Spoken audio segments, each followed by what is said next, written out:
Alderman Strelchek. Here. Alderwoman Talaco. Here. Alderman Meyer. Here. Alderman Hancher. Here. Alderman Bach. Here. Alderman Parrish. Here. Alderwoman Schneider. Here. Alderman Gebhardt. Here. Mayor Nervin. Here, I'll go back to agenda item number 2 and we'll do the pledge of allegiance. To the flag of the United States of America and to the republic for which it stands.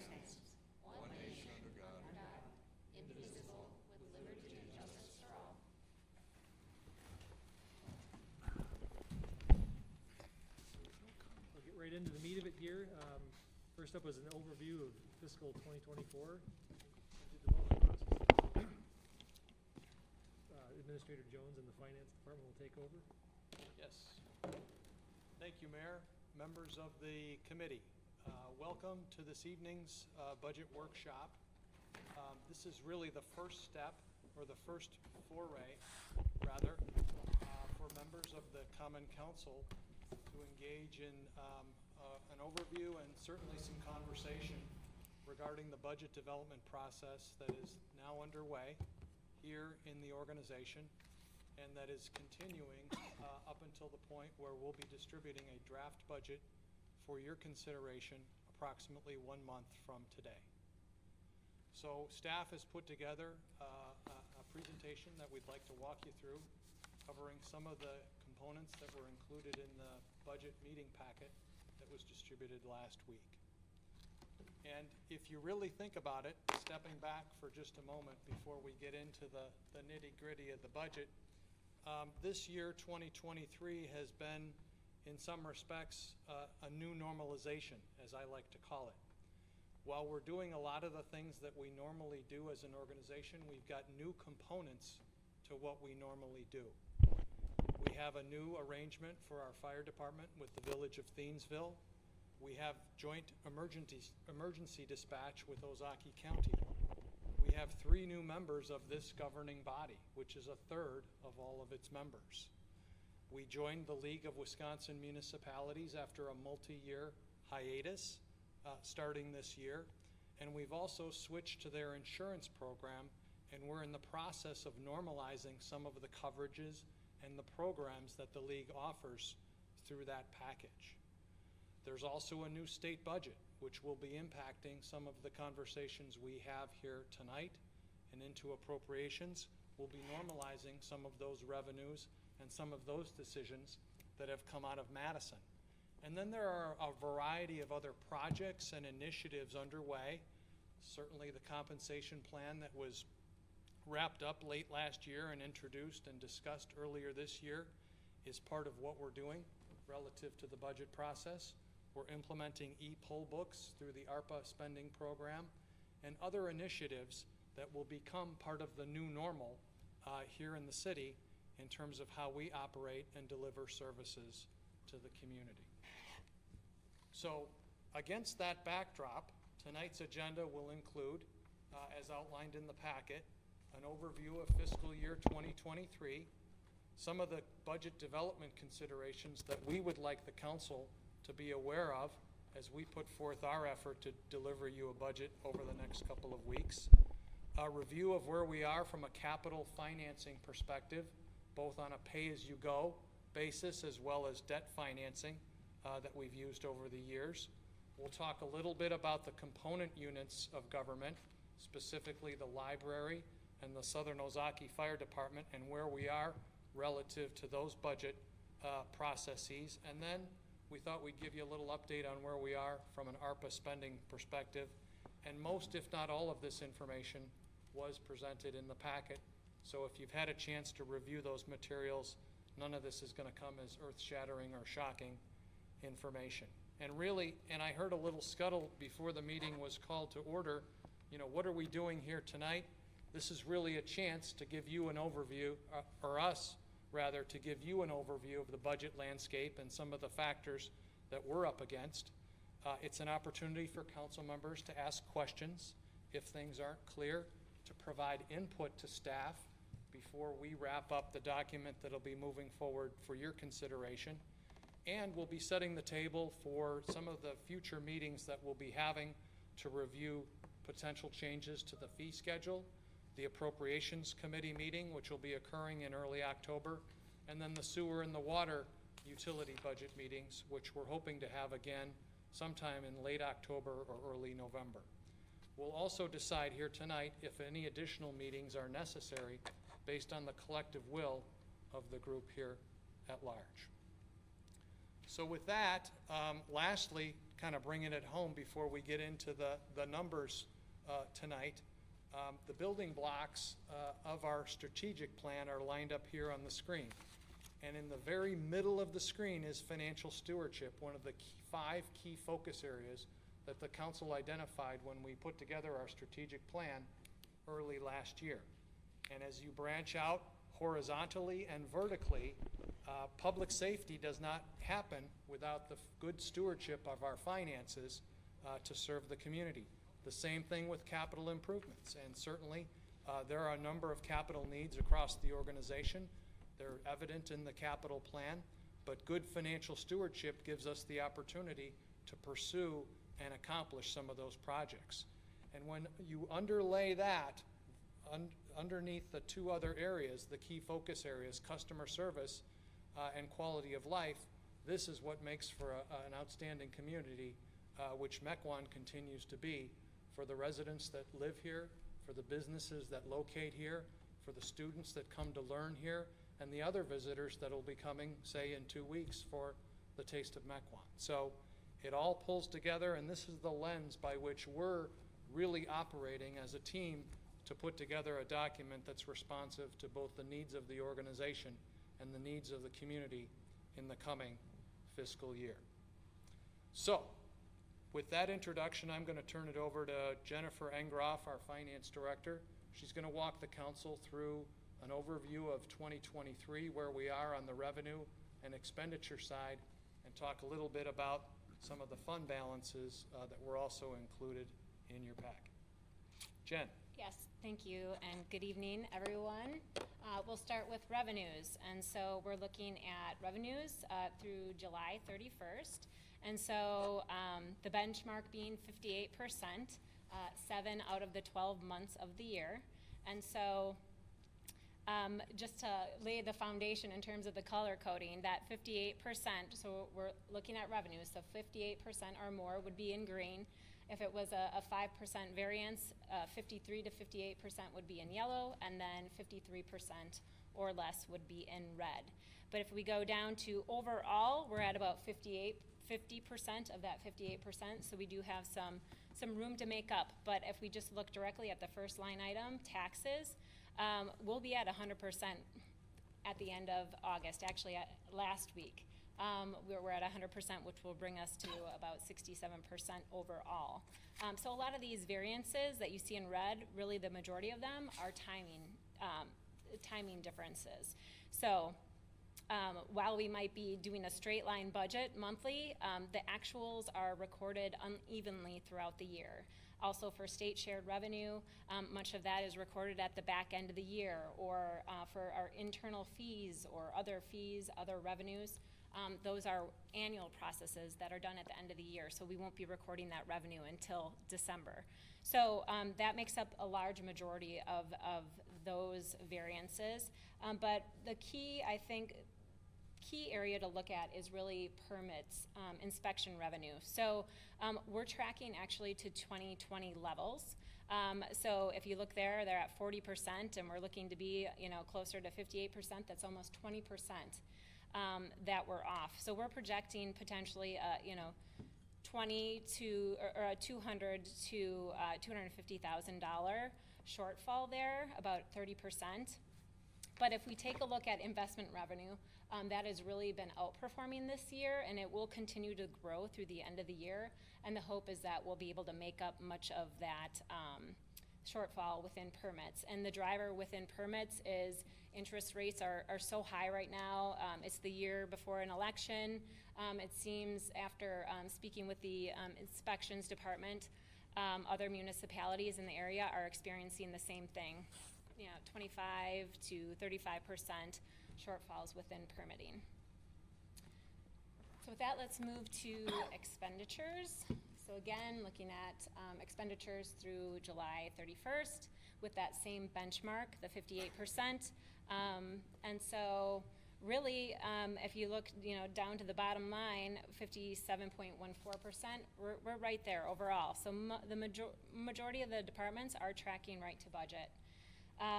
There are, notably similar to the revenue side of things, there are those timing differences, so that, the line items in red are all really timing differences, especially with fire and library. For fire, we've already funded their full funding for the year, because they had a delay on the ambulance revenue coming in, and they're a startup, so they needed,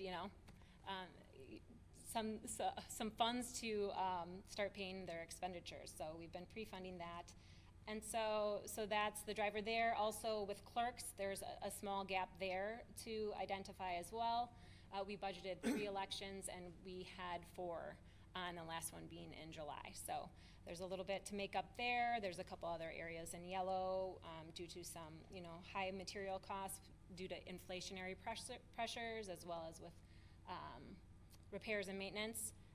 But overall, we're tracking nicely to budget.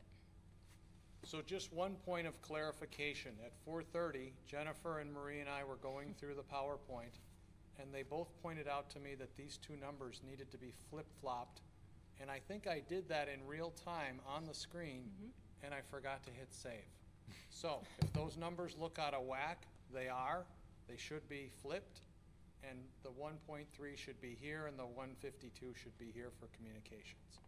But bottom line, we're going to continue to manage expenses to budget, such that if we're a little short on revenues here this year relative to building permits or otherwise, we're gonna feather our expenditure level between now and the end of the year so as to ensure a positive variance at year's end when we go into audit. So that's the goal. Did the pool really, is it gonna finish like below budget? Looks like expenses are really low so far for the year with only a month to go on this spreadsheet. It's like 40,000 below. I was just surprised. Normally the pool expense is way over. Well, we had a budget amendment to the pool that was approved by the council back in, I want to say, July. And that took the budget amount up by approximately $10,000 or $15,000, which I think is going to give us the capacity to keep expenditures at budget for the year. The pool just closed on Sunday. That was our last day of operations. So at this point in time, we should not have too many more expenses once we close out the last payroll for the year. It's a little early to say whether or not we're going to be under budget or over budget, but I would anticipate, if I'm guessing, that we'll be right around budget on the expenditure side. And there's one other thing that I would add, and that happens probably in October, is we have to settle with the other pools. So if more are going to, say, Cedarburg, we end up having to pay them, and so that's the case here. So there's a process with that super pass to kind of settle, and we ended up paying a sizable amount for that. So Mayor, at this point, just building off of Alderman Parrish's question, we could stop here and see if there are any other questions relative to fiscal year 2023. Always appropriate time to ask questions. That's a good question on the pool, but we kind of called a mulligan a couple months ago and reset the budget for the year. Yes. Are those inspections, is that just new home inspections, or is that everything, when you're talking about that inspections? Inspections, electric, plumbing, you're talking revenue, or are you talking on the expenditure side? On the, on the expenditure, or no, right here on the revenue side. That's everything. Yeah, that's everything. That's building permits, electrical permits, HVAC, plumbing permits, new occupancy permits, permit revenue that's otherwise forfeited through deposits. It's any and all permit revenue collected through the inspections division. So is in general, the building is down, or is it just people aren't getting their inspections? I mean, is it? Oh, building's down. Building is down, so that's the Money got driver. expensive, so building is down. Okay. That's what I thought. So playing off of that, 10% down in the first half of the year for 7 months. You said that it could be as high as a 30% hit. Are you expecting the back half of the year to continue as the foresight that that's going to continue to decrease the revenue that's coming in for the permits? It's very difficult to project, Okay. but that is what we are envisioning. So, you know, we're shortfall of about 18%, and we are, for the full year, projecting about 30. So there's 18, about that's 12% that we're still going to factor in through That's the end right. of the year. So yes, we're factoring in a shortfall through the end of the year. Okay. What is a composite of the internal services fees? That's really the charge back to the utilities. So the city, largely it's city staff who are, their expenses are booked to the general fund. So for example, I'm very involved in creating the budgets for the utilities. So that expense is charged back to the utilities. Or, you know, Marie does the utility bills on a quarterly basis, and there's a lot of work that goes into that process. But that's every, you know, all staff within the city, there's a charge back. So that would be for the city, charging back to water, sewer. So at year end, those. So we don't calculate those as it goes throughout the year? No, it's a year-end process. Okay. Yeah, we don't produce monthly or quarterly financials. I mean, we do for quarterly, but we just don't book entries to adjust throughout the year. It's really just, we're cash basis essentially throughout the year until year end.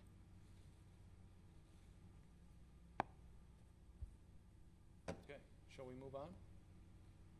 Going once, twice? Yep. Okay.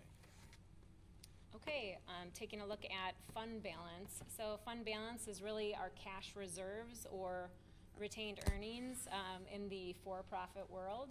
And so we're looking at 4 years here, 3 years of actuals, and then we're projecting 2023. We'll start with the general fund. And so per our financial policy, we're looking for this to be about 10 to 12% fund balance, unassigned fund balance. And so for the first couple of years, we're tracking right at that 2.3 million or 13%. And then last year we went down to about 9%, and there were two main drivers of that. We did have, council approved one-time expenditures, so that was about half, right around 300,000, and then we did, we had to fund Southern Ozaki Fire Department, their Q1 payment, so that was just over 300,000. So that impacts the general fund unassigned fund balance, but that's really a timing difference. And so the plan then to be at the end of the year is we anticipate we'll be about break even, hopefully even positive ideally, but we're projecting here to be break even, and that we will not have to pre-fund Southern Ozaki their Q1 payment because their ambulance revenues are coming in and they'll be in a good place come the end of the year. Then moving to park impact fees, as you can see, the balance has grown. It's almost doubled in the last 4 years due to development within the city. And so, we've let that continue to grow, and the plan, I believe, is to fund the Lemke Park Pavilion with that in the near future. And then the revolving loan fund, that too has been growing over the years due to principal and interest payments being received on emergency loans as well as revolving loans. And especially in the last year it's grown because we haven't issued any new loans year to date. And then we have the debt service levy, which it hovers right around, zero. The levy pays for the principal and interest payments. And then we have TID 2, or the business park. Right now it's negative, but by the time the TID closes and we have that additional increment every year coming in, it should be in the positive. And then we have the TID 3 Town Center, which has continued to grow due to the success of the Town Center, and those funds will largely pay for all the improvements that are happening. So I think I can pass it back. Okay. to Will Any- Jones, unless any- there's questions. Any questions on the fund balance? Yeah, TID 3, we're tracking in the right direction, but do we know where the dollar amount that's committed and when we expect that to close? Is there an update on that? Based on the expenditures, are we just waiting to see what expenditures are? I mean, I know that we've planned accordingly up to this point, I'm just looking for a benchmark. Well, I think we'll know more once we close out the project here, the public improvements that are currently underway along Mequon Road and the OIT. And once we have a final accounting of that project, which included a rather significant contingency of about $500,000, we'll probably be able to sit down with Ellers, our financial advisor, and maybe get an updated projection on potential closure. Is it on budget as far as you're aware? As far as That I'm was my aware, question. everything is on budget relative to the project currently. Yeah, Yeah, the project's on budget, and right now the closure is slated for 2020. that's great. There's been some use of contingency, but very, very limited. Yeah. I just wanted to know how that budget was working, Yeah. The road's been torn up for a while, school's starting, it's gonna be backed up, people are gonna be asking questions. Just Yeah. wanted to share that it's a success, as we all know, so, Yep. that's great. Hi.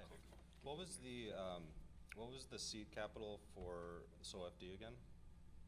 And was that part of the drop from, It wasn't It's seed capital. The it was first just- quarter payment, so it wasn't really, so I it thought was we like 336,000. didn't we transfer some reserves and kind of just to get them going, or there was none of that injection early on? No? That was that. That was a That's what it was. different, smaller amount, but that was Okay. just reserved, not operating income. Great. And then I would just point out that the park's impact fee is gonna be all used on Lemke, 100% of it, so that will be zero soon.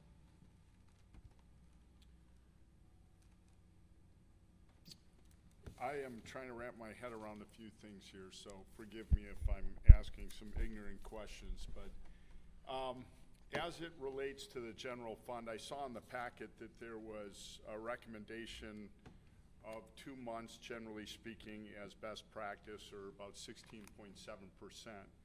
What I'm curious is how the council and the city thinks about that 11, 12, 13%, or what that general fund balance should be, or the range of what that should be. Does that make sense? My question makes sense? That has been our policy for a long time, to keep it between 10 and 12. Okay, So we voted on that policy, a previous council did. And the thought is not having too much money sitting there doing nothing. We do have other capital accounts. That isn't our only lump of cash sitting around, so that's been debated before. I mean, we can change the policy if we want to, but we've been operating to that number informally for a long time, but Since formally for, 2018, yeah. yeah, for about 5 years, yep. sure. Not looking to change anything, just trying to understand Sure. the history behind it. That makes sense. In the case where funds were used from the general fund, how do you replenish the general fund? Where do those funds come from to replenish it? You outperform your budget Yeah. year over year, So surplus. ideally, Okay, surplus. okay, got it. And the park impact, the increase that's seen there, what makes up that revenue or those fees that's coming into that line item? My understanding is it's $900 per lot, new lot within the city. So, Residential unit. is it unit? Okay. Okay, got So- it. Okay, perfect. Thank you. That's helpful. Okay, we're gonna turn the page now and start to Just one more question. Oh, The- I'm sorry. No problem. The pre-funding to the fire department, and that the amounts inside that, are there plans for that to go back into the general fund, or is that gonna be slowly paid back through, like, their budget, or are we not getting them to pay that back, or what is the plan? I think that was the timing issue Jen talked about. Yeah, it's just a timing issue. It's really their operating, the funding that we owe them. We just gave it to them sooner. The funding had to come in probably December so they could make payroll in They were January. already I making under- payments in I understand December. that, I mean, I understand Yeah. that, that's the reason why we did it, because they weren't, It was just all the things were filed Q1 right away. 2023's money we gave in Q4 2022, so there was a pot of money to write payroll to. So you, Would have been giving it to so him you think anyway. by end of a year that that's gonna be rectified then for that? Yes. And they'll be Yes. back in the general fund. Right. And then that puts us up to, back up to our, About 2 million, which is 11%, so it's right within that. that's the fi- including that? Yes. Okay. Okay.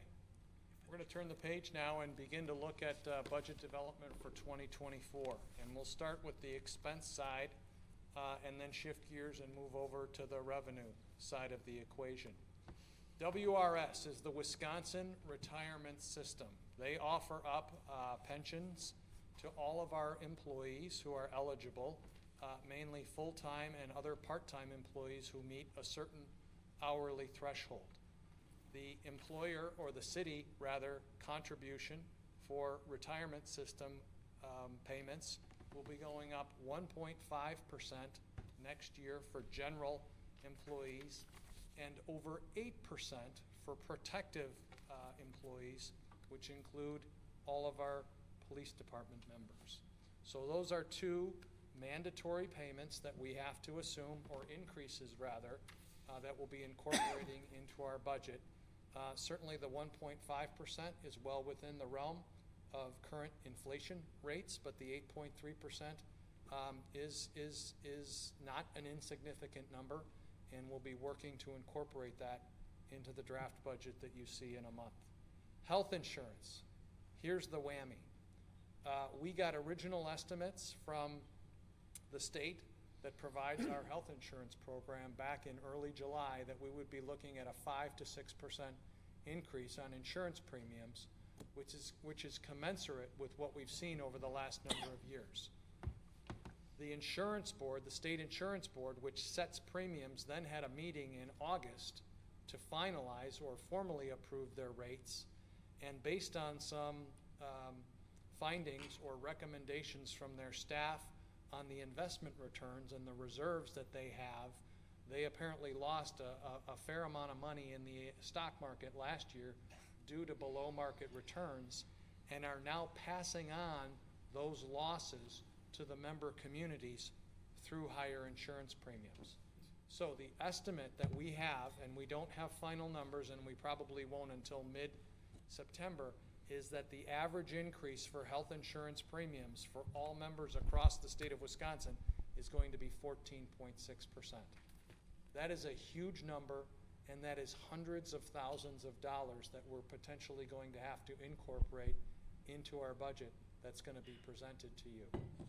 So we talk about holes. Building permits is a hole for this year. Election budget is in the hole due to that special election. Health insurance is a hole that we have to fulfill going into the next budgeting year.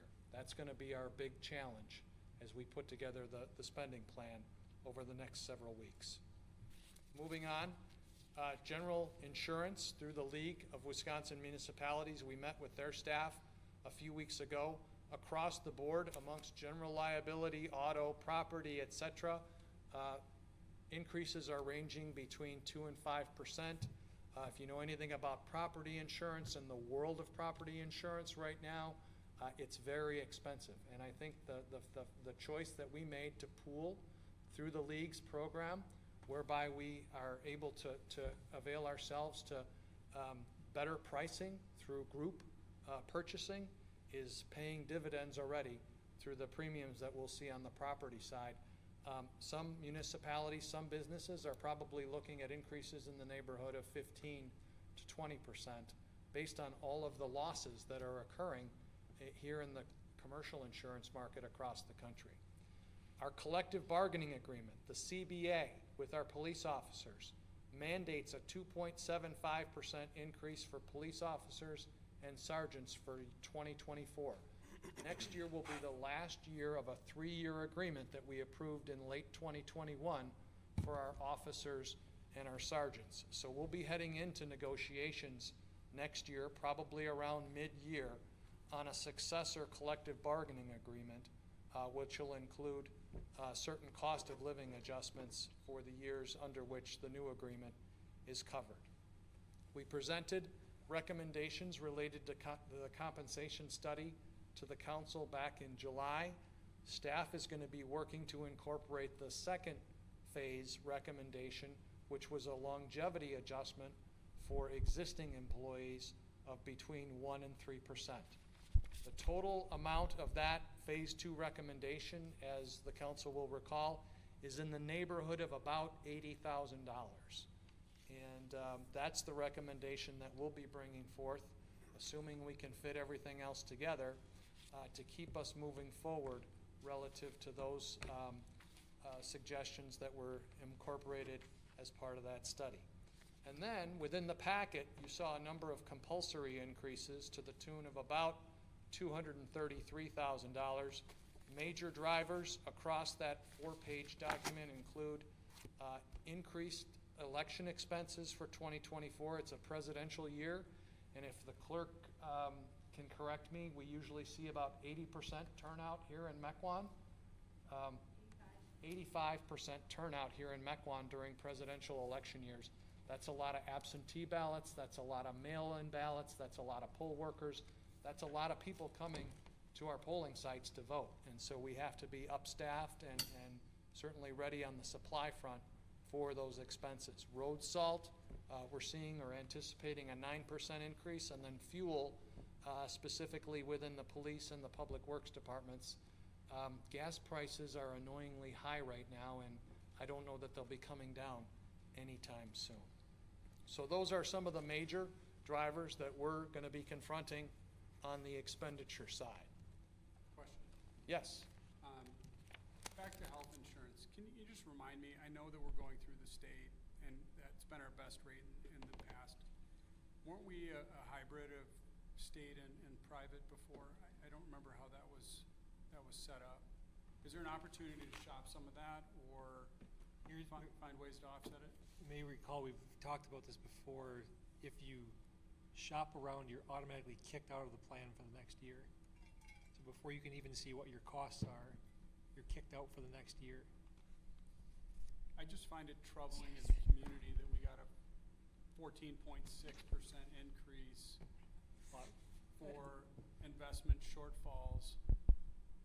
Oh, that's extremely troubling to me, because someone who guides the investments of WRS, who we have no oversight, made risky bets, lost a bunch of money, and is just passing it on to the people who fund them. If Madison's not investigating that, they ought to be. Can we put in a formal request just to have that reviewed? Well, Reviewed? that's certainly on the list of items that we'll be discussing with our area legislators during our next round of meetings with them. We certainly have a new representative who's covering the west side of Mequon. We have Representative Andraka here on the east side of Mequon, and then we have newly elected Senator Knodel. We have good ongoing dialogue with at least 2 of the existing representatives, and we need to do some more outreach with the newly elected representative. I do appreciate the conversations and the collaboration. I guess I'm just asking, with that hefty increase and knowing what that means to the city, and potentially, if I don't see us making any changes, I just see us funding that in general. I think a formal inquiry, just in writing at some level, is my request at this time. Absolutely. Yeah, And I'm going to have some other feelers out from my office to the League of Wisconsin Municipalities to find out what other communities are doing relative to these increases. One other thing that we're going to be exploring as we go through budget process is a potential opt-out. And we talked about this last year relative to insurance, whereby if someone here with the city, an employee, has either single or family insurance, and they're able to get insurance either through their parents because they're under the age of 26, they're able to get insurance through their spouse who's employed and also has health insurance, we could provide a payment to that employee which is much less than what we would otherwise pay for their full premium expense, and realize a cost savings to the city and benefit the employee potentially, because they're not, we're not paying for insurance, they're getting extra money, and if they're not using it, that money is going to waste. So Human Resources is investigating that. Justin Shinneman is on partial paternity leave right now, but I tasked him with reviewing that, and we're going to have a conversation when he gets back into the office next week.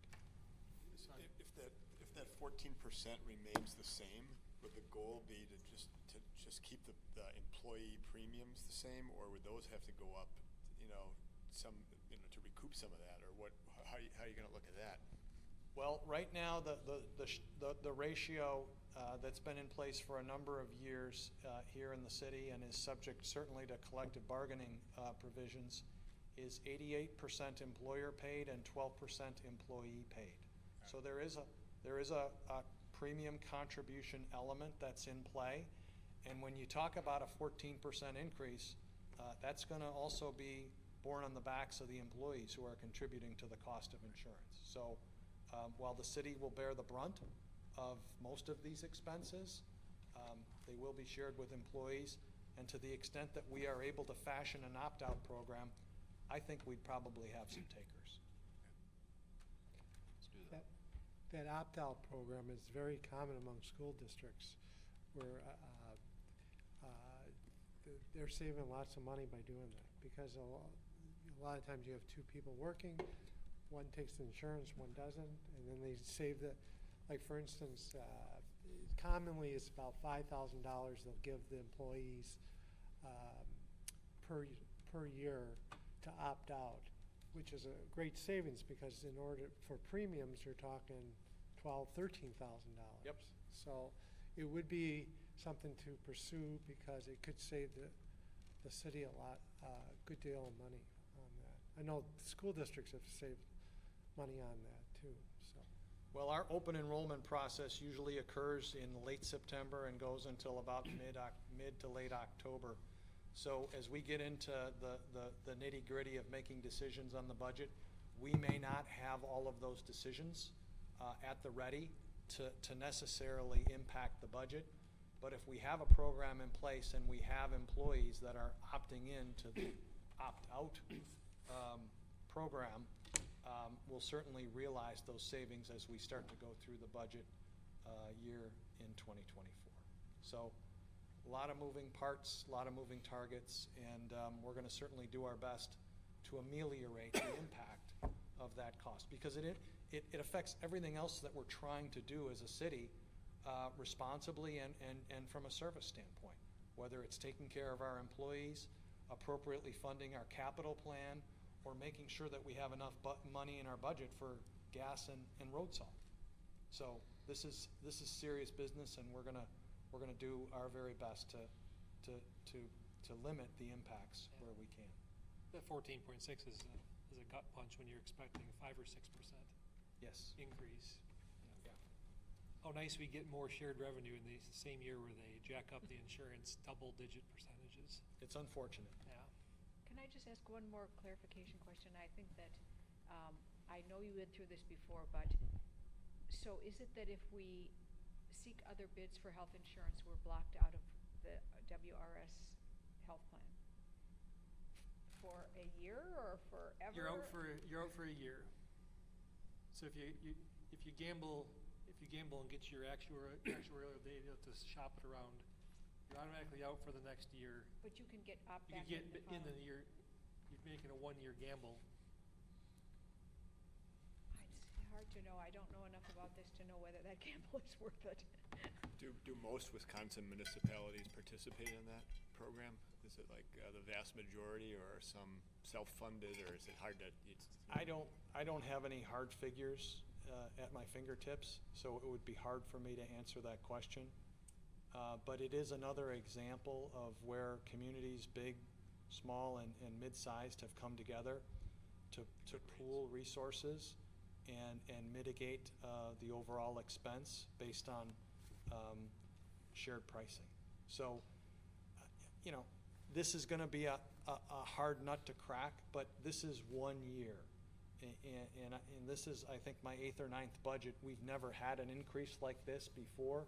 We've had years where it's been 1.1% or 3.6% or 5.2%. this is somewhat of an anomaly, but we're gonna have to tackle it here in real time. But once you have a 15% increase, and it's baked in from there, even if you get a 5% increase next year or a 3% increase, it's still a considerable amount of cash. Absolutely. It's never going back down. It's never only going- gonna continue to go Yeah, up. Yeah. I mean, it's something we're gonna be dealing with that initial start of increase that's just huge for years, really. Is that the assumption? I guess that's my question. Will we be dealing with this? There's a significant increase next year. Is there a level setting the year following when we don't have that investment income to make up? Or are they just are we at significant risk that they're You're gonna not gonna use the extra decrease funds? it, I can We pretty don't much know. guarantee. I mean, it's a sliding scale when they make bad investments. When they make good investments, I'd like to see it slide back in the favor of our community. Yeah, I don't think that's gonna happen. It's hard for me being to say. salty and venting, I apologize, but But there have been years where health insurance rates through this program have decreased. Okay, So, so it's a possibility. 2021, I have it up on my screen, it was like 4 or 5% that it decreased. But on average, over the 5-year period, it was a 3% increase. So I think it does Okay, so it's fluctuate, possible it that can go might- down, yep. It might recalibrate, so that's Good. important to know, thank you. that's good news. Yeah, Do we track our experience rating versus the premium dollars? Outstanding. What does that mean? Ultimately, what it means is, do you track the costs of insurance, right, compared to the premium dollars? Because in the private world, you want to be at about 80% of your premium dollars. So if you're paying $1 million in premiums and you're running at about 80%, generally that means it's pretty much of a push. And next year you wouldn't expect a large increase. So most of the time on your own, your experience rating, again, how much you're using the policy will impact what your increase is for the next year. So if your group is healthy, generally that's going to be favorable for you, right? but we're So- pooled, aren't we, with all these other Well, that's why I asked the question whether or not we track it as our. I'm not sure we've gone to that level, but I do recall having conversations with Mr. Shinneman about getting ETF or WRS in here to City Hall to meet and review our options for managing our health insurance costs. I think they're extraordinarily difficult to pin down and have meetings with because they are based in Madison. But you raise a good question, which is a data point that I think we could get even without a meeting per se. And that would give us a good indication as to whether or not we're over-insuring or if we're getting a really good bang for the buck in terms of the insurance premiums that were otherwise being charged. Just be interesting information to have. It would be. Right? So we'll write that down and follow up on that. Thank you. I think that may be the data they're so protective of. Yeah, If you Could be. ask it and get it, then yeah, that's the same as you need that same information to go shop around and get insurance. I think that's the very info they're protective of. They've effectively running a monopoly, and there's no, it's not like you don't have any options, but it's a high-risk proposition. You can't even go price it out to see if there's a better deal without getting kicked out. So then just to follow up on that, is this part of the League of Wisconsin Municipalities that you referenced at the beginning? No. Or is this is something separate? This is the state insurance program Okay, managed by the State Employee Trust Fund. okay. Got it. Thank you. Okay. Public record? What's that? Generally public record on the experience rating then? So if we ask for the numbers, we should be able to get those without an objection? We're going to try. If we need a private citizen to ask for it, I can coordinate that as well. Duly noted. All right, moving on to revenue considerations, and I'm going to hand it back over to Jen here in a moment. Just by way of background, the city tax rate is currently at $3.11 per $1,000 of assessed value. That stayed relatively stable over the last number of years, and as the council will recall, we went through a full revaluation process that wrapped up back in 2021, whereas our tax rate had worked its way up into the $3.28 or $3.30 range. It came back down to I think about 305, 304, and it's now slowly working back up by a couple of pennies a year. Through last year's budget process, I think the tax rate was $3.07, and the council at appropriations made some spending decisions to incorporate some additional dollars into the budget. Our current rate is $3.11. Net new construction for next year will provide approximately $225,000 of new available revenue. And our net new construction, which is, as you'll see here in a moment, probably a harbinger of a slowing development cycle that we're starting to identify in terms of a trend. Shared revenue, as we've talked about, the state included in their budget $580,000 or so in 2024. So that's available for us to use across a number of different areas within the general fund. So that's going to be a nice addition to our budget. The joint fire department that we now have with the village of Thiensville allows us to adjust the fire portion of the levy by the CPI plus 2%. So if there are additional expenses relative to staffing, which have been identified in the 5-year staffing plan that was part of the intergovernmental agreement executed with Thiensville, we are able to levy for additional dollars to meet those needs, be them staffing, be those capital, or other operational expenses that we've identified and that we want to build into this joint fire department that we're building with the village. As noted earlier, building permit fees are down, and we're likely going to see a lower revenue number for next year. So we're not only dealing with this year and the fact that we won't make budget, we're going to be tailoring that number accordingly. On the flip side, interest income is up, as we saw earlier, and we'll probably be able to plug in or program a higher number for 2024. As was also mentioned in the cover memo in tonight's budget meeting packet, we're anticipating a decrease in the use of ARPA funds in next year's budget. In 2022, we used $200,000 of ARPA funding.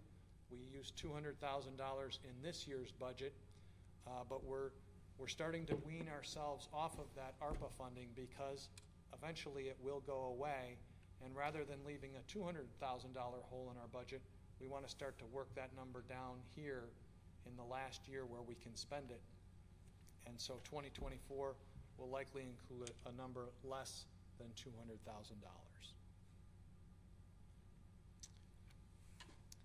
Okay, so taking a look at net new construction. So what is net new construction? It is just the new construction that occurred within Mequon. And it is net of any demolitions that take place, and it also includes the various TID the tax increment districts, including such as the town center. So we're taking a look at a 5-year history, and so the increased percent, so the net new construction figure is divided into the equalized value to arrive at the percent, and the equalized value is at about 6.5 billion. And so if you look at the last, 5 years, we're tracking in the 1 to 2%, and as Will suggested, we're closer to the 1%. So that is a reflection of, the increased interest rates, the reduction of building permits, and just the general activity that's happening within the city. And then there's Azakia County overall, the increase that they're experiencing, and we're pretty much tracking fairly nicely to that. And then what it does, that net new construction, now we have, new tax dollars, it gives us some funds to include in our budget without really increasing the tax rate. So, can move on to the tax levy limit.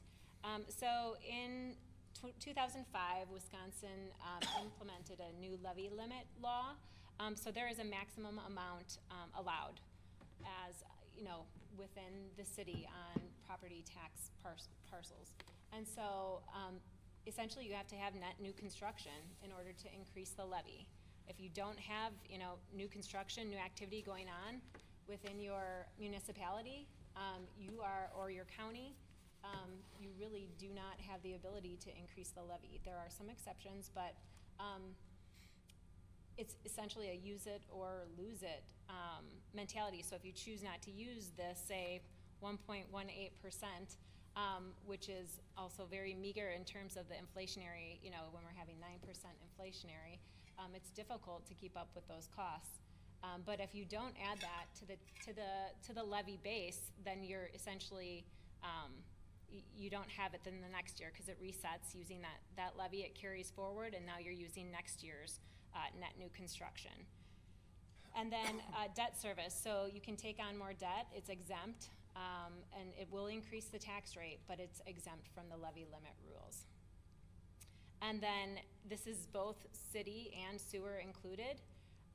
So how it's looked at is in consolidation. In total, it's not a separate calculation or process for, the city versus the sewer.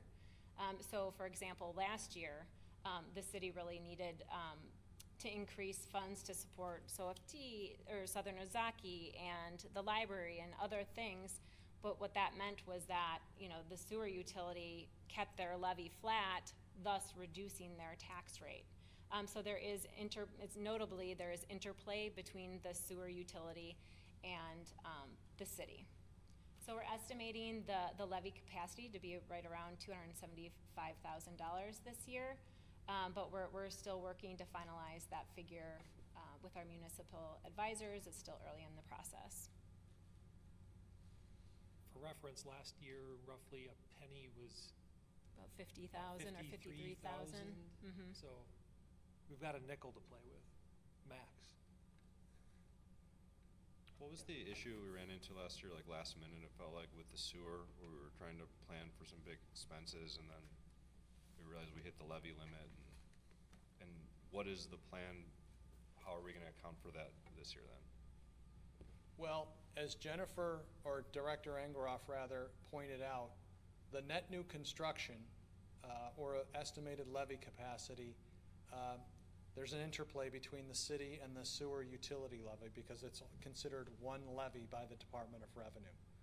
So last year, we committed all of the available dollars under the city's net new construction and available levy, and that crowded out the consideration of anything on the sewer side when we got to the sewer and the water utility budgets. For years, we've had excess levy capacity, but through adding full-time positions to the fire department, doing other things across the organization, increasing our capital funding, we've now come to the point where we are bumping up against the hard levy limit. And we don't have the unfettered ability to continue raising our tax rate beyond where it is now. And so we have to be more mindful and more careful of balancing the needs of the sewer utility with the general fund relative to net new construction and excess levy capacity. So we've got shared revenue, which is going to provide certainly some available funds for this year and maybe even into future budgeting years. We're going to be going through a process to potentially adjust fees on our existing fee schedule, which could provide some additional revenues. We're going to have to look at any and all ways to expand or enhance our ability to raise revenues, because our expenses are not going to go down. They're going to continue to rise, and some of those are well beyond our control, i.e. gasoline and the price of road salt. So we're going to be taking this into mind as we put together the general fund budget, to answer your question, Alderman Parrish. And relative to the sewer utility, one of the projects that's coming down the pike is the East Trunk Sewer, not the East Trunk Sewer, the Lift Station E project, which has an estimated cost of around $6 million. As pointed out here on the screen, debt service levy is exempt from levy limit rules.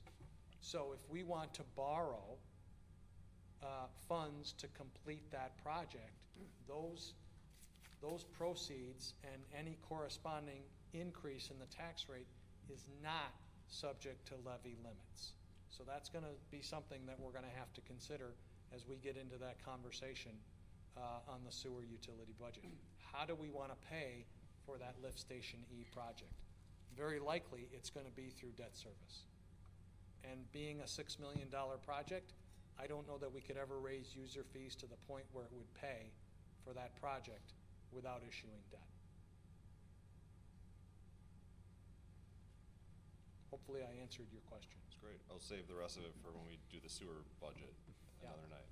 Yeah. Thank But you. we're conscious of that complication, that complicating factor that we ran into last year, and we're certainly incorporating into our calculus for this year's budget development process. So thank you for the question. So the debt service levy is only for new issued? I'm sorry? So the debt service levy exempt is only for new issued That is debt? correct. Okay. Yes, so any new debt that the city would issue on a going forward basis is exempt from the levy limits. I know that. I was just trying to have the distinction in between, can it be used for old debt or it's just new issue debt? That's been the rule for some time, but in the past, we have tried to tuck those debt service payments within our existing number. We don't have to, but we have in the past. I think what Administrator Jones is suggesting is we may not have that luxury forever.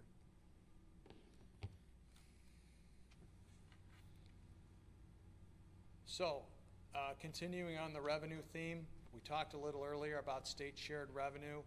The particulars of the legislation that was approved and signed into law by the governor earlier this year allows localities to receive one penny of the 5-cent state sales tax starting in 2024. As mentioned, this will provide just under $600,000 of new recurring revenue to the city on a year-over-year basis. Given that state sales tax revenues have grown in each of the last 20 years, as measured by the League of Wisconsin Municipalities, we expect this revenue source to continue to grow in future years for the benefit of the city. These revenues can be used statutorily for expenses related to police, fire, public works, transportation, and any court costs that a locality might have. The personal property tax was also eliminated as part of the new 2-year state budget. We will no longer have to collect the personal property tax starting next year. That's going to create some economies of scale from a staffing standpoint that we're going to be looking at longer term. And the state, as part of the elimination of the PPT, is going to provide replacement income to all municipalities that previously collected this revenue. So, we'll be getting another payment from the state equivalent to what we collected in 2023 for the personal property tax, which we will no longer have to collect. And then I talked about the fee schedule just a few moments ago. Just to recap our recent history here, fees were last reviewed comprehensively in 2020 during the COVID pandemic and adjusted for fiscal year 2021. This year's review commenced earlier in the spring, and we used 12 communities to survey of the 20 communities that were included as comparables in our recently completed compensation study. The department heads met as a group and decided which fees we were going to compare. There are many fees within our fee schedule that are either unique to Mequon or that are set by state statute, like liquor license fees, that it really made no sense to spend staff time comparing against other municipalities. The Department of Public Works, which oversees parks, also reviewed a number of other fees internally. Those are more unique to Mequon. Well, they didn't compare them, but they looked at those fees to ensure that they continue to reflect the cost that we incur for providing those services. The data is now under review by departments, and they are tasked with getting their recommendations back to the budget team by next week, September 5th. And then we're gonna be bringing recommendations forward to the Finance and Personnel Committee and the council later this fall, likely starting next month and into October, with an eye towards incorporating any adjustments into the fee schedule for the start of 2024. So that'll be another to-do on our list and certainly your list as we bring forward materials related to the adoption of next year's budget. So, when you wrap it all up, just wanted to share real quick as we hit the 7 o'clock hour, the budget team's priorities over the next 4 weeks. Number one, we certainly want to fulfill all of our obligations related to salary and benefits on behalf of the workforce here in the city, which comprises more than 70% of our operating budget. We want to seek to address those compulsory needs outlined in the packet, which are the result of inflation or other mandatory expenses that we cannot negotiate or we need to incorporate into our budget. The capital plan, which we'll get into here momentarily, is an opportunity if we have additional revenues or resources where we want to continue to boost pay-as-you-go capital funding. We have needs across our buildings, our roads, within our fleet, across the two departments, police and public works in particular, where we're not meeting the otherwise identified needs for annual replacement. And so if we can boost capital funding going into next year, we're going to certainly look at that opportunity. We'll have some supplemental funding requests, although the number of requests received this year is less than in future years. Those will be on the table for the Appropriations Committee to consider when they meet in October. And then, as I alluded to earlier, if we're able to preserve additional revenue capacity into future years, that's going to play very well to support our overall concept and goal of maintaining financial stewardship of the city's resources, not only into next fiscal year, but for future fiscal years and beyond. So, just wanted to share with all of you where staff's head's at in terms of budget development over the next month or so. So let's turn the page to capital financing. And as noted in the packet this evening, net capital requests for 2024 were totaling about $3.3 million. Included in that figure was the permanent repair of the City Hall HVAC system. The council will recall that we had a catastrophic failure of the air conditioning unit in this portion, the older portion of City Hall, earlier this year. We authorized some emergency repairs to the tune of about $16,000 or so, but that is a patchwork repair. And we've got some permanent fixes. A couple of options were presented from our contractor between $50,000 and $240,000. And we're going to be looking at ways in which we can move forward on that into 2024. We can feel the air conditioning in this room right now, but there's no guarantee that we'll have heat and air conditioning for years on end. And so we're going to have to incorporate that into our planning and our budgeting on the capital side for 2024. Next year is also the third and last year of the road program borrowing that we issued back in 2022. The total amount of that debt issue was $9.6 million at an interest rate of 1.8%. Those were the days. I'm not sure we would get that if we went back out to market, but we've got another 16 or 18 months before we may have to consider a debt issue for 2025 and beyond. Hopefully interest rates will be coming down and working in our favor. And typically municipal bond rates are lesser than what you see on the general interest rate market. So us being a AA+ community, we're a good credit risk, and we may have some premium accruing to us from an interest rate perspective there. On the debt service side, we expect that figure, which is $2.8 million, to remain level in 2024. We've got a couple of slides that'll be coming up, which will show more of that here in a moment. And on a combined basis, our pay-as-you-go capital and debt service are equivalent to about $4.1 million.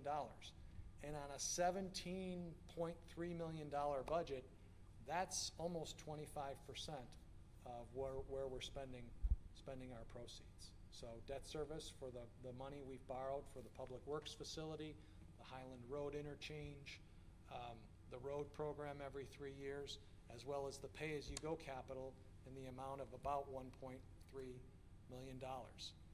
The ARPA program that we approved last year is certainly helping to address some of the capital projects or requests that have been included in the annual capital plan.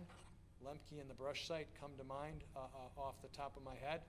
And since 2015, we've increased PAYGO funding by just over 50%. So here's a summary of where we've been on pay-as-you-go funding going all the way back to 2015. You'll see at the bottom of the screen, $2.5 million was requested, and we were funding at about $870,000 in any one year. Fast forward up to 2023, the number of projects requested has increased to $3.6 million, and last year we were able to fund just under $1.35 million.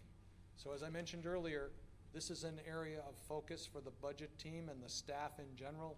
We want to continue to increase these amounts over time so that we can incorporate not only inflationary costs relative to the purchase of vehicles and petroleum-based products that go towards road paving and resurfacing, but also the ability to get more done and protect our public assets, whether it's buildings, equipment, or vehicles.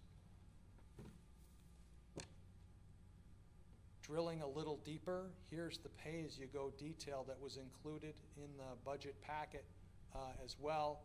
This gives you just a quick overview of the projects or the categories that were funded in 2023. We haven't gotten to a point where we finalized any numbers for 2024, thus that column is blank. But you can see most of our expenses relate to the police department, public works, annual road maintenance, and then smaller categories such as parks, emerald ash borer removals, information technology. We just started a capital fund for that last year, and this year we're very happy to say that we've installed electric service out here for the Taste of Mequon. We took some interest income on the capital account, and we're able to get that one-time project done. That's been on the capital plan for almost 10 years now, and that's actually saving us $2,500 a year on generator and electricity expenses that we would otherwise have to bring in and that we've been doing over time. So that's our project detail. I would anticipate many of these numbers will be the same across these categories going into 2024, and where we can, we'll look to add categories or even increase these numbers if at all possible. Alderman Bach. So what happens on the 2 million that, let's say, doesn't get funded in capital, or the requests, whatever it was, so what happens to those requests? So I saw in the packet, all the different requests and the priorities from the department manager and all that. So the ones that don't get funded, does this whole process then get started again, or do those ones that aren't funded get put in a spreadsheet and say, Public Works, submitted these last year, and that we're going to hold those, or does that just get wiped and they just start all over again and make those same requests? Well, we have what's otherwise known as a 5-year capital plan, and every year the departments update that capital plan based on the year that we're in falling off, and then the next year being added on 5 years out. And so the capital plan is updated on an annual basis. The Lemke Park Pavilion and the brush site historically have been in the capital plan. You did not see any requests for those in the capital plan because we've identified an alternative funding source for those needs. And where we can, we're going to devote additional resources to those capital expenses. But to answer your question truthfully and honestly, we are underfunding on our identified capital needs and have been doing such for many, many years. We're spreading the limited resources that we have available, and this is not a problem that most other municipalities don't have as well, we're not able to fund everything as otherwise requested. Do you fund most of the priority ones from the department managers? When have they prioritized, or is it, although everybody's probably gonna say it's a high priority? Well,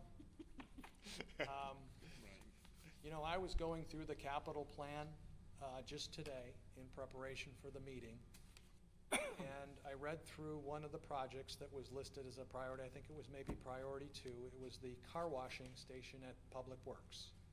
And there was a very good argument made by the director, Lundeen, about how this would extend the life of our vehicles if we were to incorporate a washing capability into our Public Works facility. Now, given the amount of money that we have and all the other things that we need to fund, staff, benefits, and otherwise, you know, one idea that crossed my mind was taking $250,000 out of the DPW vehicles and equipment line item up there on the screen for 1 year and getting that wash station built. Now, I have not had that conversation with Director Lundeen, and my guess is she would probably say, hell no, if I made that suggestion. So, you know, But that's a good example of how you kind of. it's a balancing act, Yeah. and we have limited resources. What we want to do is keep growing that number so we can address a higher percentage of the identified needs. Going back one slide, the amount requested is actually down from where it was just 2 years ago. We were at 3.9, now we're at 3.3. That tells me the ARPA funds that we're using and the increases that we're getting back to coming out of the COVID years, we're able to chip away at some of those identified needs. And, you know, the one-time projects like the festival's electric or the wash bay station, we're gonna seek to continue to address those in order to manage those overall numbers on a year-over-year basis. Thank you. So, moving right along into the debt financing portion of this evening's discussion, and I don't know that we'll spend a lot of time here. This is more of a teaser for the strategic planning workshop we're hoping to have with the council early next year, where we're gonna talk about civic campus master planning, where we're gonna talk about long-term facility planning, and any other debt financing programs or expenditures that we wanna consider.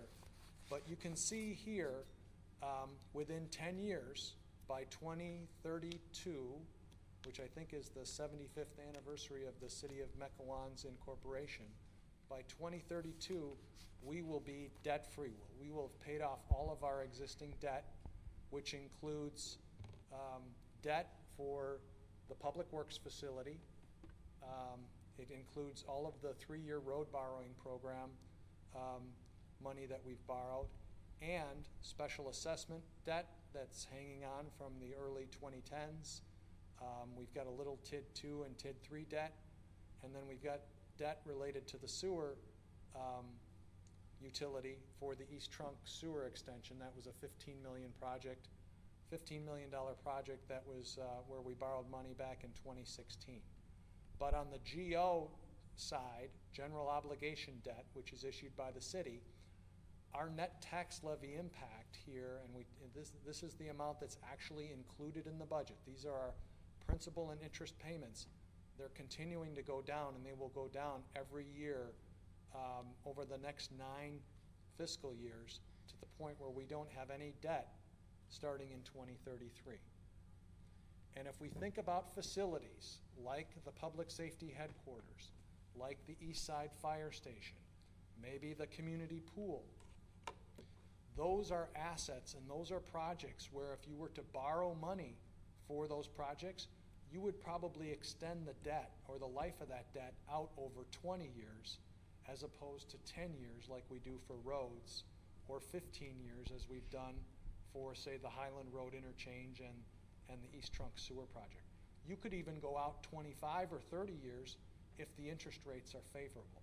And so there is, I won't call it unlimited capacity to borrow, but we are entering a realm here going into this strategic planning check-in that we're hoping to have, where I think we can have some serious robust discussions about what we want to do on a very ambitious basis relative to some of our larger capital assets. And again, I'm talking public safety buildings, community pool, and maybe even to a lesser extent, some targeted improvements here at City Hall. Now that comes with the recognition that we're still going to have to borrow for roads every 3 years, but we're going to be working with our financial advisor, Ellers, over the next couple of months as we sort of wind up budget and we get that in your hands. We're going to be preparing for that workshop so that we can begin to drive some decision-making and get some traction on where we're going to go from a long-term borrowing perspective, and maybe getting professionals in here such as space planners and architects and so forth, so that we can begin addressing what the council decides as what your number one or number two priorities are relative to this opportunity. This slide is sort of another version of what I just showed you. It's the non-numerical version, and you can see here, these are the older debt issues that are falling off. These are the 2013 notes. I think this is a rather small borrowing. Maybe it was a refunding. These are 2015 bonds that were borrowed for the road program, but they were taken out over 13 years, and you can see the majority of the principal and the interest was backloaded, such that we're still paying that off now here into the late 2020s.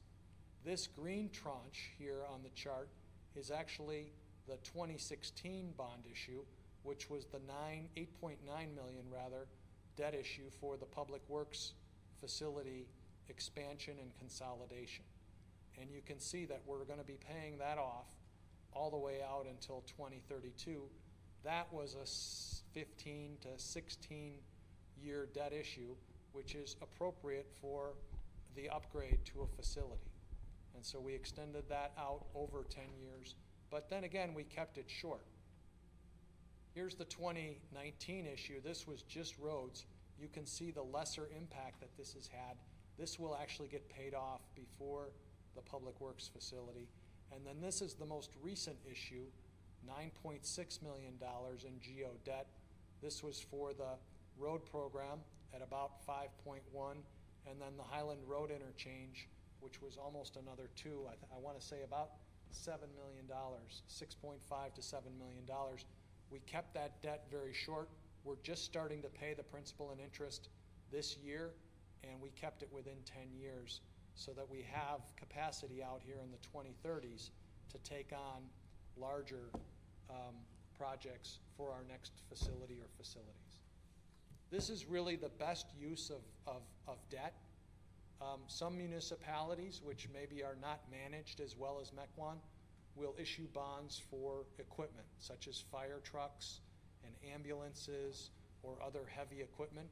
That certainly could be an option that we consider, but it increases the cost that we ultimately pay for a physical asset that doesn't have as long a life as a building, per se, or a road or a bridge.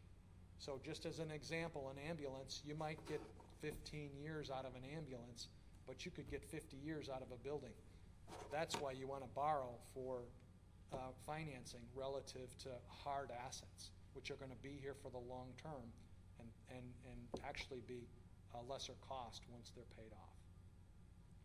So we don't need to spend a lot of time on this here tonight. It's not really germane to a lot of what you'll see in the budget that comes your way in the next 4.5 weeks.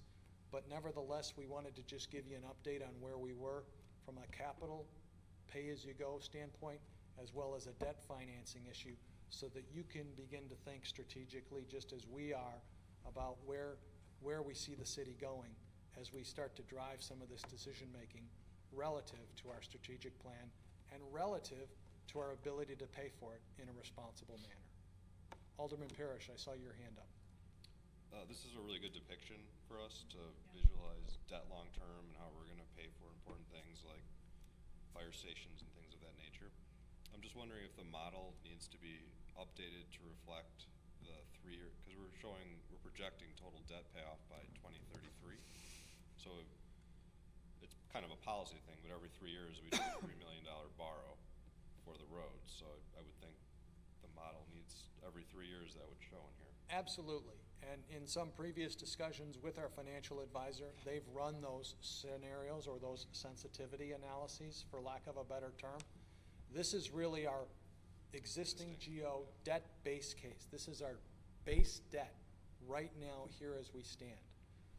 As part of any discussions that we would want to have with the council going into early next year, we would want to actually program those road borrowings with some anticipated interest rates, some anticipated adjustments to the overall value, equalized value of the community, to make sure that the numbers that you're looking at support good long-term decision-making. So, very good point. We just want to give you sort of the base case right now. Alderman Bach. Does this mean that that you wouldn't tackle any big projects like a public safety building until 2032, or you could start planning that now and incur that debt? Assuming we get the nod, and there's consensus amongst this group to move forward with initial planning efforts on one or more projects, those efforts could begin in 2024. Oh, okay. And we're actually already on our way to doing a space needs analysis for public safety on both the police and fire side. We're hoping to have the results of that effort available for the council to review, maybe even as early as late this year, or at the very latest in conjunction with the strategic planning workshop we want to have starting next year. That's good.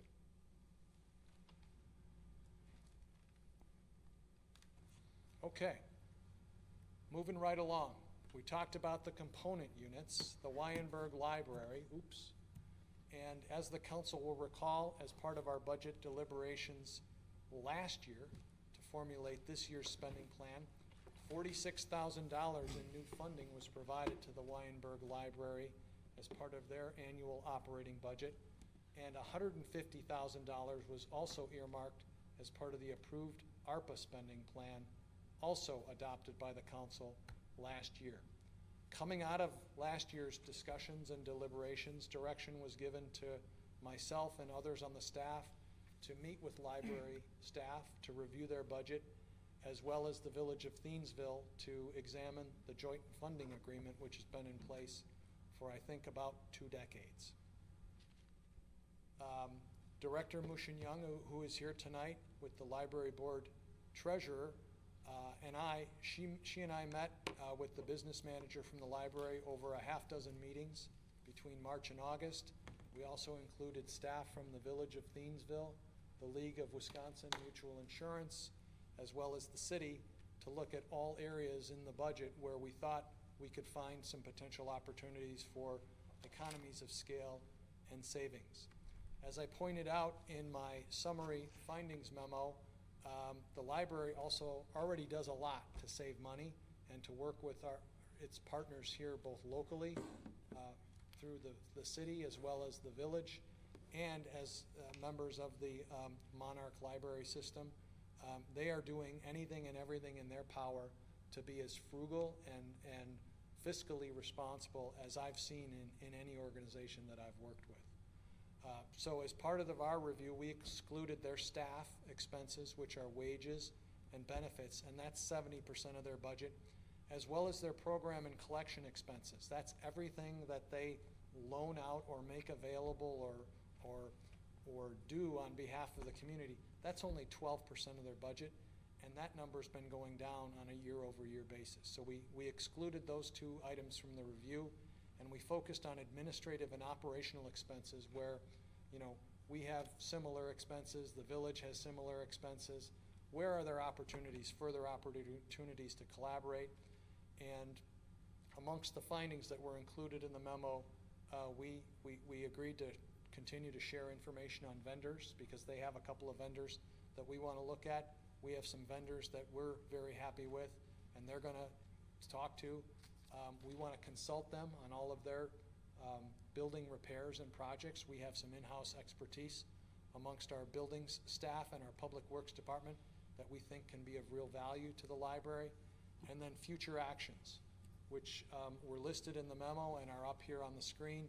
These are sort of the action points or future steps that we're going to be pursuing with the library and the city and potentially the village to further economize and save money on their budget.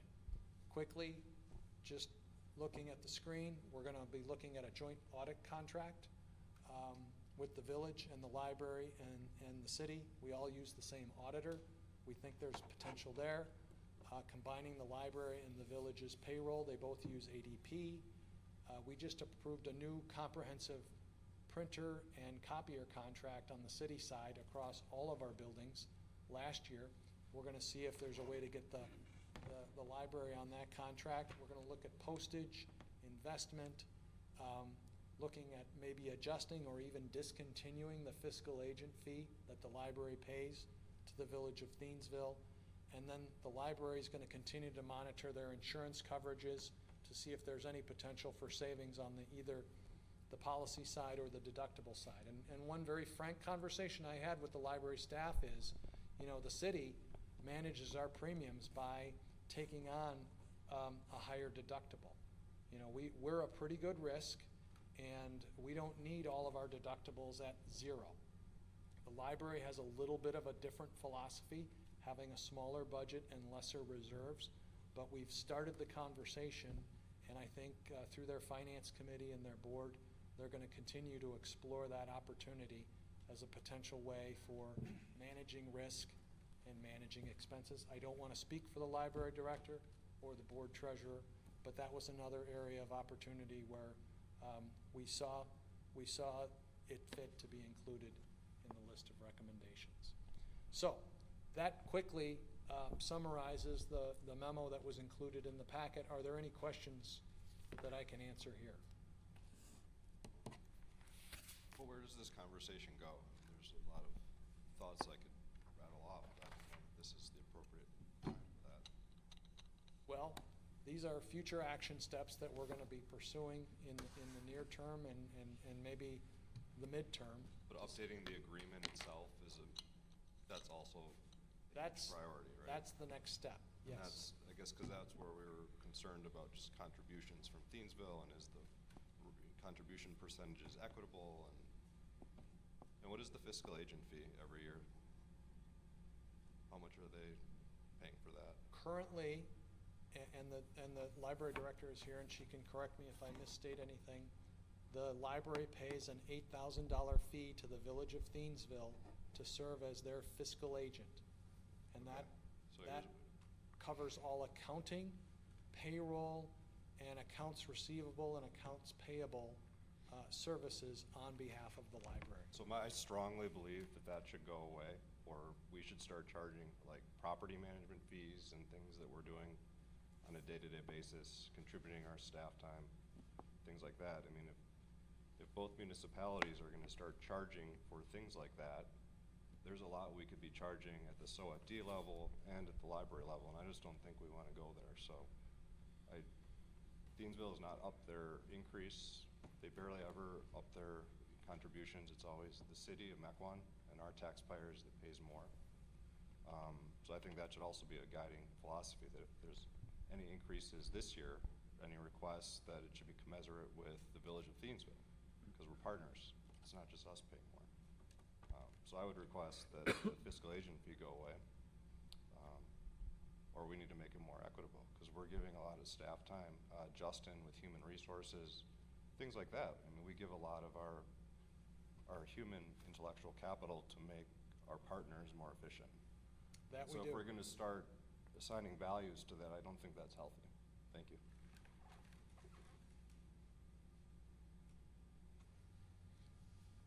Okay, moving on to the Southern Ozaki Fire and EMS Department.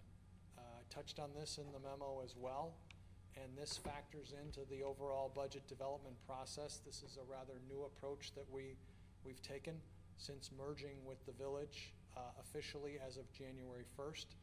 Last year we put together a separate companion budget for the Southern Ozaki Fire and EMS Department. It was the first ever budget, so we were budgeting on spec in some terms. And by and large, the budget that we put together on an expenditure side has worked out very well. We've had somewhat of a lag in collecting ambulance revenues and fees, and that's related to the startup challenges that we've had with Medicare and the federal government and getting certain employer ID numbers and so forth that are required for the disbursement of drugs and other needed treatments in the field. Long story short, we are now billing for all of the ambulance runs and collecting on all of the ambulance runs that we've made in 2023. And the chief is very confident that by the end of the year, we're going to collect all of the money that's been billed out relative to the budget that was prepared and approved, and maybe even exceed the amount of revenue that we calculated as part of this initial budget. But looking ahead into next year, we're anticipating a few modifications on the revenue side. We looked at our comparable fire and EMS agencies, and we think there's some room to further adjust our ambulance fees. Inspections revenue is anticipated to come in significantly higher than we originally budgeted, and so we will be adjusting that number as well. We are going to be recommending a modest adjustment to the tax levy for both the village and the city that is otherwise allowed by the state for joint fire departments. Currently, the CPI plus 2%, as I talked about earlier, is the provision. It's a 12-month rolling CPI, which at last check was 5% through 12 months, July 31st of this year.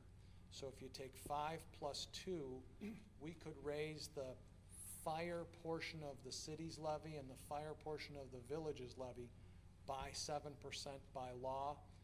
The draft budget that we're working on now and that we'll be finalizing Friday morning with the village contemplates a 5% adjustment, not a 7% adjustment. So we're not going to take it to the max, but if we look a little down below under expenses, we are going to be absorbing 50% of the city's mechanics costs for the department starting in 2024.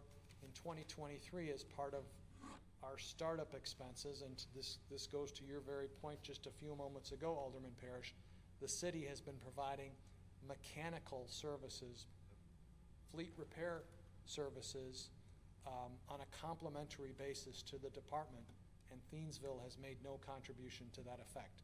That's going to change in 2024 as we've consolidated our fleets and began selling off some of our surplus equipment, and SOFD is going to be assuming the full cost or half of the cost for our mechanic who spends 50% of his time on fire and EMS equipment.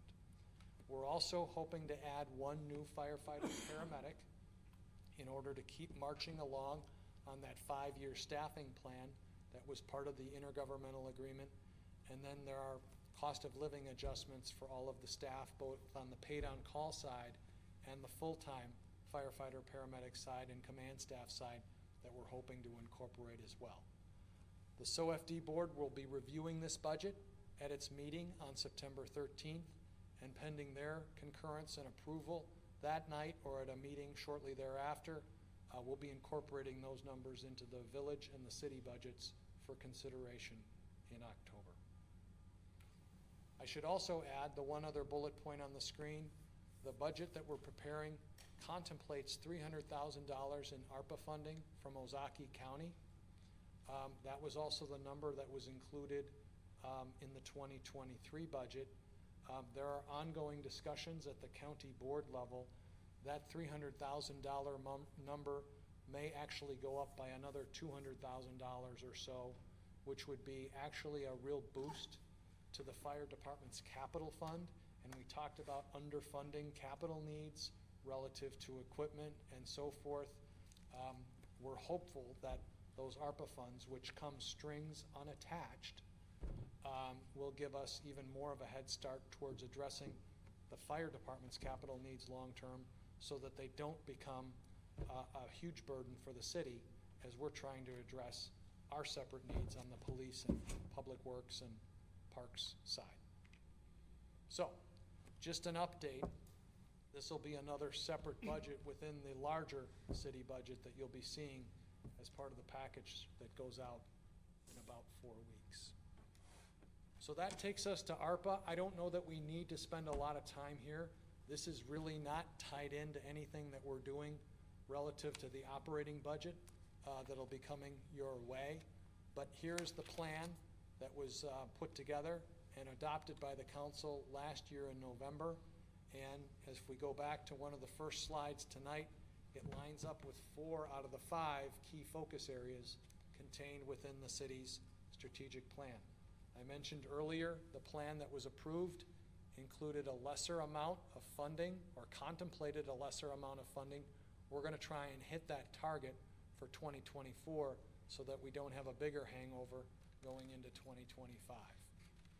And then, as was included in the packet, this is a tracking mechanism that was recently put together by the finance department so that we could get real-time updates on where we've spent money relative to those approved allocations. The items listed at the top are projects that are currently underway and that have mostly been completed relative to the plan. Electronic poll books, the police telephone recorder, and the county line traffic signal have all mostly been paid for in totality. The city budget, we've spent the $400,000 in the last 2 years. We've got 1 more year to go with the aforementioned target of $67,000. The land management system, that project was put on pause pending the hire of a new IT director. He's been in the building now for about 6 weeks. We're looking to reignite that effort here in the 4th quarter of this year because we've got money to spend and we want to make sure that that balance is appropriated by December 31st of next year and then spent by the end of 2026 towards a new land management system for all of our residents, developers, and others working on their respective properties and homes here in the city. A couple of other areas where we spent some but not all of the proceeds include the library, the Munis module implementation, which is currently underway with business licensing, and then the staffing study that was completed late last year as well. A couple other projects that have not been, where we haven't spent any money, include the Civic Campus Master Plan, the brush site automation in the Lemke Park Pavilion. This project is going to be bid out here in the 4th quarter of the year. The brush site, we're already doing some preliminary work. We anticipate a committee of the whole discussion either late this year or early next year. And Civic Campus Master Plan will be part of that strategic planning workshop that we're going to have early in 2024. So all in, we've spent or encumbered about $1 million of the 2.5. Our challenge is to make sure this 1.6 million is fully appropriated by the end of next year. So that's going to be a key area of focus for staff. And while it's offline from the budget, it still has spending implications that are going to come forward and certainly impact this group, the Common Council. Any questions on ARPA? Okay. Last slide. Next steps. We're here tonight with our workshop meeting to get the council up to speed on where we are as we begin to put together the budget. As I mentioned, it'll be going out in less than a month. We've preliminarily scheduled the Appropriations Committee meeting for October 9th. That's a Monday. That's the night before our regular council meeting on October 10th. That is the night, amongst all the dates that we solicited to the council, that worked best for the majority. So we're going to have back-to-back nights, and if we do a good job, this group won't be going late on the 9th. I heard there's a Packers game that night, too. They're playing on Monday Night Football. So with any luck, we'll work hard and make your job easy. Then we've got time in mid-October for a second Appropriations Committee meeting if necessary. We haven't had to do that in well over a number of years, and we're hoping we can get it done in one night here this year as well. And then we'll be rolling into sewer and water budget meetings in late October, early November, in advance of publishing the public hearing notice for the budget prior to budget adoption, which is scheduled for November 14th. So, I'm all talked out. I'm happy to answer any questions that the council has. The department heads are mostly here. I know Director Mushin-Young is here from the library if there are any questions. But tonight's really not about decisions, it's more about listening. And if you all have any input or thoughts coming out of tonight's discussion that you want to share with the budget team, please feel free to reach out to Jennifer, myself, or any of the department heads, and we'll be sure to incorporate those perspectives and that information into our efforts over the next couple of weeks. Director Engroff, anything you want to add? No? Nothing else? Okay. Mayor, I'll turn it back over to you. It's time to get the questions out. I talk to these guys every week, so. Any parting questions? If not, you always know where to email Yeah. Will and the team, so. I'll be in the office every day until the budget goes out, so you'll know where to find me. Great overview. One of That the was best great. you've done. Good job. Very good. Very efficient. Good explanation, yeah, thank you. Thanks. All right, there's only one motion we can make tonight. Move Motion to adjourn. Second. Sound like a motion In and a second. stereo. All those in Paper, rock, favor, please scissors, say aye. first. Any opposed? Adjourned. Thank you. Thank you, guys.